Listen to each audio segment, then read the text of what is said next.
The Yardbirds rally to stay alive in a tense and heated battle to the finish against California City, a game with all the intensity of a playoff game. The Whiptails act and react like they are the ones facing elimination. Whiptails skipper Dave Peterson goes ballistic and gets ejected after High Desert rallies for a pair of go-ahead runs in the 7th. This ejection in the 8th of what ends in an 8-6 Yardbirds victory. A Cal City win would have mathematically eliminated High Desert from a playoff berth. The win leaves the Yardbirds 2 games behind the Whiptails in the loss column, with 3, possibly 4 regular season games remaining. Early run production comes from a highly unexpected source. Pitcher Kade Wagner, with a 2-strike count, chops the base hit over the head of third baseman Nick Snyder and down the left field line, scoring Shane Brown, then Steve Longo, tying the score at 4 in the 3rd. Johnson-Wilcoxson gets High Desert's 3rd inning rally started with the leadoff single the other way. First of 3 hits on the night for the Yardbirds right fielder. High Desert catches a break. Shane Brown's grounder to short is misplayed, enabling Johnson-Wilcoxson to hustle to 3rd. Runners on the corners with nobody out. Steve Longo, who had scored High Desert's first run the inning prior, makes it 2 straight base hits. The single over the infield sends Johnson-Wilcoxson home with Yardbirds run number 2. Jake Marshall walks to load the bases for unlikely hitting hero Kade Wagner. This is when and where Kade Wagner comes through big time when his ground ball takes the big hop over the third baseman's head. Steve Longo scores for the 2nd time, following Shane Brown across. The 2-run single evens the score at 4, taking Kade Wagner off the hook in his starting pitcher assignment. Speaking of, Kade Wagner works 6 innings, shutting out the Whiptails in innings 3, 4, and 5 after Cal City had scored 2 in the 1st and 2 more in the 2nd to take a 4-0 lead. Kade Wagner strikes out 3 in his 6 innings of work, leaving with the score once more tied at 6. Shane Brown is aboard in the 4th. Again, the ball bounces High Desert's way, this time off pitcher Ty Rowe's back foot, off the bat of Aaron Cook. At this point, the game is tied at 4.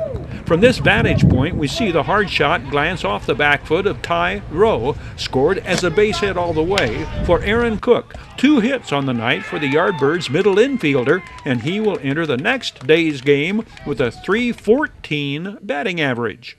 Shane Brown's mom, Sandy, has traversed the continent, traveling from Orlando, Florida, to see her son play his final games of the 2018 campaign. Jake Marshall at the plate. The pitch in the dirt goes to the backstop. Shane Brown crosses the plate with the go-ahead run, making it 5-4, High Desert. One ponders just how many times over the years Shane Brown's mom has been there keeping her own scorebook, annotating son Shane scoring a run. Shane Brown is the Yardbirds player exception to the age limit of 26. Shane Brown played Double-A ball in the New York Yankees minor league system. He was drafted by the Yankees in the 23rd round 8 years ago.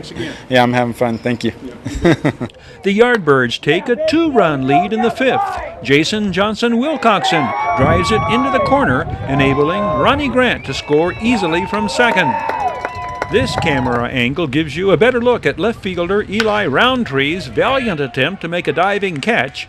2nd time a Johnson-Wilcoxson base hit figures in High Desert's run production. Ronnie Grant scores twice this game. He leads the Yardbirds in runs scored with 58 in his 52 games played.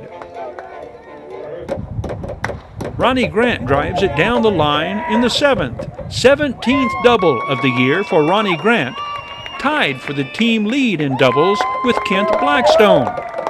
Kent Blackstone's 17th double comes on the next play. The drive to left center field sends Ronnie Grant home, and High Desert is ahead to stay. 50th run driven in for Kent Blackstone. It is 7-6 High Desert.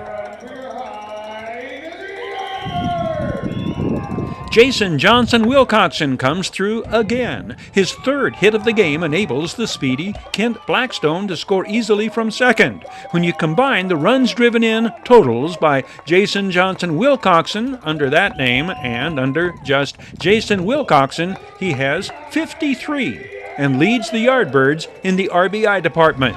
More importantly, the Yardbirds now lead the Whiptails 8-6.